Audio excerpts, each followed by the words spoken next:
اب یعنی باتیں بہت زیادہ پھیلتی جا رہی ہے، مجھے بات پر باتیں یاد آتی جا رہی ہے، وہ پھر ایک سوال پیدا ہو جاتا کہ یہ کیمرے جب سے آ گئے نا کرامتیں ہم نہیں ہونے لگی ہے نا. ہاں تو پہلے تو روز رسول سے آوازیں بھی آ جاتی تھی. پہلے تو اللہ کے رسول یعنی کہ بارگاہ میں کوئی بندہ دل سے عرض کرتا تھا تو خواب میں بھی آ جاتے تھے. روایت یہ بھی موجود ہے کہ خواب میں آگے سرکار اور بتا دیا کیسا ہوگا. جا کر حضرت عمر کو خوشخبری دے دو کہ بارش ہوگی، کسی کو رزق عطا کر دیا، کسی کو درہم و دنانیر عطا کر دیے. بلکہ کئی 100 سال یعنی 500 سال بعد، 600 سال بعد امیر وہ صلاح الدین ایوبی کے جو پہلے حاکم تھے نور الدین زنگی رحمۃ اللہ تعالی علیہ، بڑا مشہور واقعہ ہے اور ساری کتابوں میں ملے گا. ایسا بھی نہیں کہ کسی نے انکار کیا کہ نہیں یہ غلط واقعہ، بالکل صحیح واقعہ. وہ کیا کہ تو یہودی مدینہ النبی میں بالکل عابد و زاہد و درویش بن کر آئے اور یہ ڈھونگ کر رہے تھے کہ ہم بڑے عابد و زاہد، ہمیں دنیا سے کوئی لینا دینا نہیں، ہم تو صرف اللہ اللہ اللہ اللہ کرتے ہیں، بس یہ کام ہمارا ہے نا. یہ ڈھونگی بن کر آئے تھے. کام کیا کر رہے تھے؟ ایک کمرہ کرایہ پر لیا تھا، کہتے تھے ہم تو عبادت میں مصروف، لیکن وہاں سرنگ کھود رہے تھے، روضے رسول تک سرنگ کھود رہے تھے. کیوں؟ اس لیے کہ روضے رسول سے حضور کے جسم اطہر کو نکال لیں، یہ ان کی سازش تھی. تو نور الدین زنگی علیہ رحمہ کو خواب میں سرکار آئے اور خواب میں آ کر بتایا کہ نور الدین، اچھا دونوں کو بتایا، دونوں کے چہرے کے دیکھو یہ دو ہیں جو مجھے اذیت دینے آ رہے ہیں، روکو ان کو، روکو ان کو. دونوں کو دکھا بھی دیا نور الدین زنگی کو ہے نا. اور سرکار فرما کے روکو دونوں کو، تو ہے نا نور الدین زنگی کے خواب میں نور الدین زنگی آئے اور آنے کے بعد پھر جو ہے آپ دیکھا کہ سارے مدینے کے جتنے بھی لوگ ہیں سب آ جاؤ، بادشاہ کی طرف سے اعلان کروا دے، بادشاہ کی طرف سے انعام و اکرام دیا جائے گا، تحفے تحائف دیے جائیں گے. سارے لائن سے نور الدین زنگی کھڑے ہیں، دیکھ رہے کہ کم نہیں، یہ تو نہیں ہے خواب میں جو دیکھا یہ تو نہیں ہے. سب ختم کا کوئی باقی کہنا کوئی نہیں، سب آ گئے. کوئی تو باقی ہے، اس لیے کہ وہ دو چہرے جو سرکار نے خواب میں دکھائے وہ تو دکھے ہی نہیں. کہتے ہیں کوئی تو باقی ہوگا، کوئی تو باقی ہے. کہ ہے دو لوگ باقی ہیں، لیکن وہ تو بڑے عابد و زاہد، انہیں تو دنیا سے کوئی لینا دینا نہیں، کوئی لینا دینا نہیں. تو وہ تو بس اللہ اللہ کرتے رہتے ہیں، ان کو تو آپ کے تحفے کی بھی کوئی ضرورت نہیں. کہتے بلاؤ تو صحیح دیکھوں وہ عابد و زاہد وہ درویش ہے کون.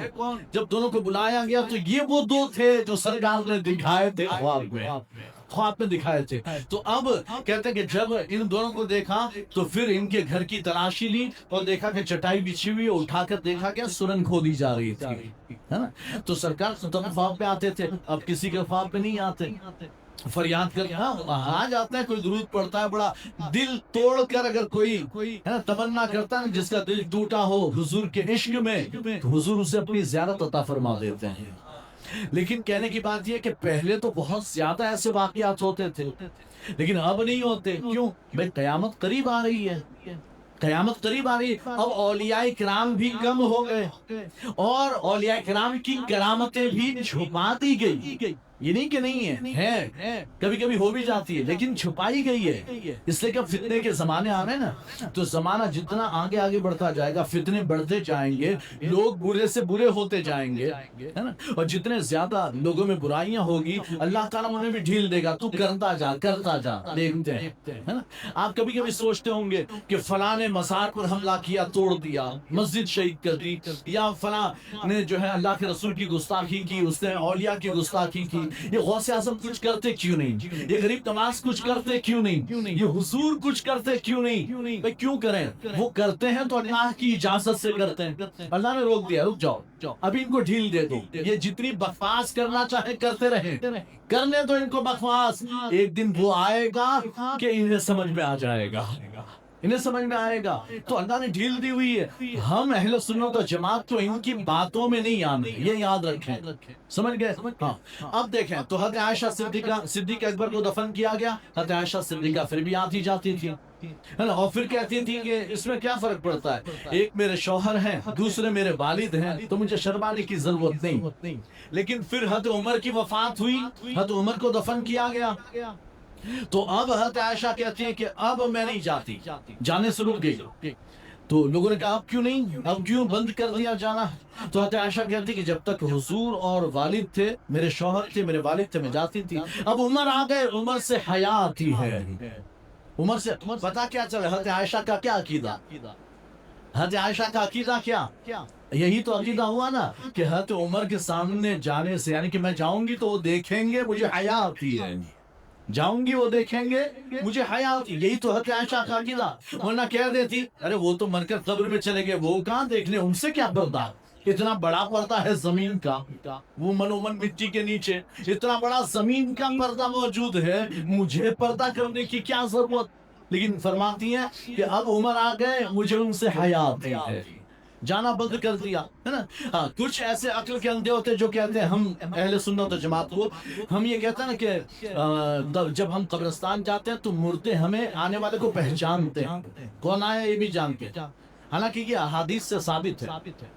اور سرکار نے فرمایا کہ لوگ جب پلٹ کر جا رہے ہوتے ہیں تو ان کے جوتوں کی آواز بھی مردہ سنتا ہے۔